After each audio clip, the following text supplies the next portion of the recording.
lumipat na yung nakatira dito sa naturang bahay sa number 88 sa Simon Street. Sa mga oras ito, napakatindi ng sikat ng araw at yung mga kagawad ng pamatay sunog ay lang pinoprotektahan. Narito ang inyong mga pinagkakatiwalaang tagapagbalita. Araw ho kayo ng Martes, 2 sa buwan ng Abril taong 2024.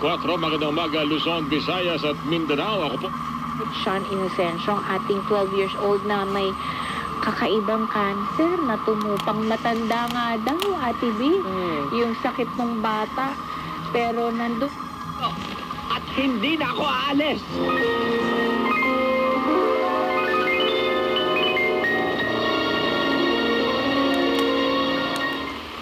Mabilisan mong malalaman at malaman mga balita ng product sa amin, yung isang distributor. Meron kaming marketing tools na binibigay sa kanila. We are also giving them tips and training based on our experience kung paano, kung saan pupunta, kung saan magandang i-display or traktor na hindi natapos ang paghuhukay sa ilang mga pangunahing kalsada rito sa Metro Manila, partikular na udya sa EDSA. Ditong nakalipas pong Semana Santa.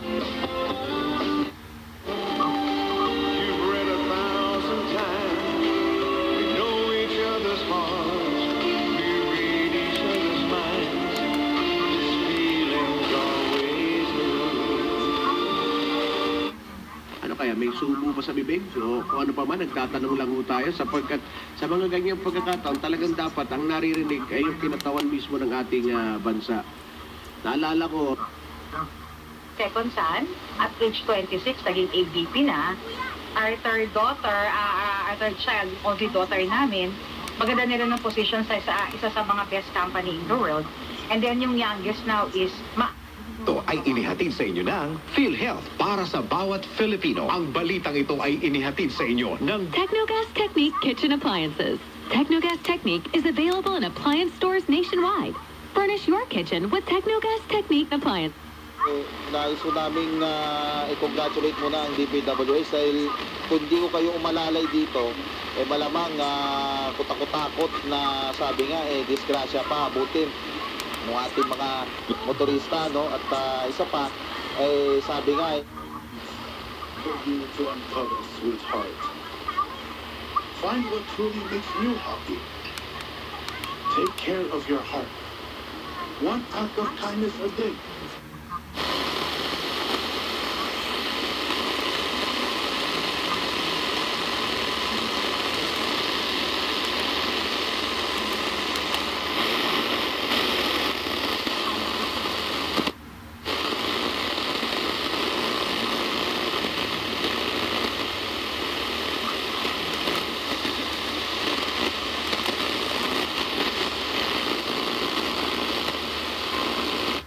Graduation ay mas ma-improve ko pa po yung mga skills ko by syempre po entering na po sa corporate world po.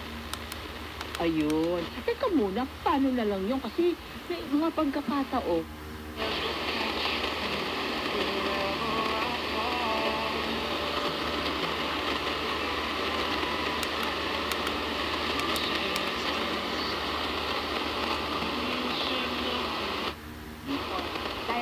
Yan, kung yung makakita. Maaari din kayong mag-send ng email sa hotline 1349@dole.gov.ph o kaya ay mag-direct message.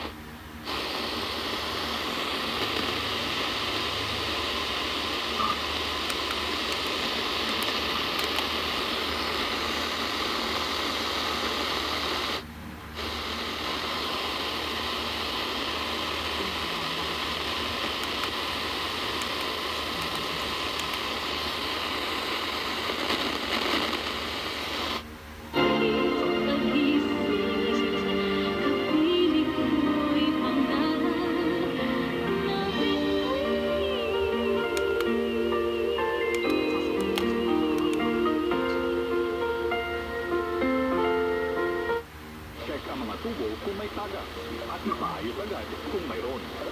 Imbes na mag-shower, gumamit ng balde at tabo sa pagligo. Gumamit rin ng baso pag nagsisipilyo. Gumamit ng planggana ng may sapat na tubig kapag naguhugas ng mga kaldero.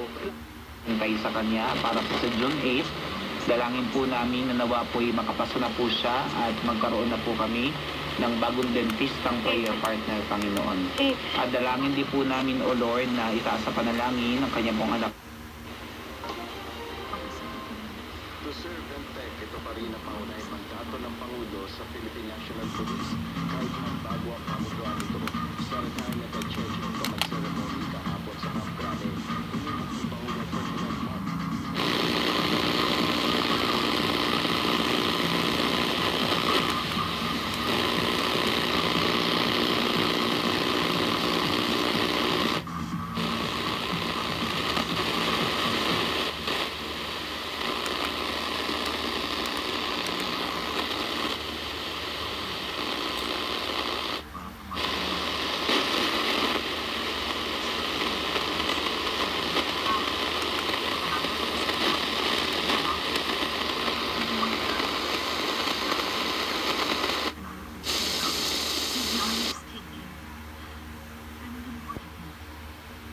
Alam mo, without you, my life would be totally meaningless. I'm so happy to have you as my sa House of Representatives na may 36 Chinese nationals na napabilang po sa Philippine Coast Guard Auxiliary Force. At yung 36 na yun ay lahat po tinanggal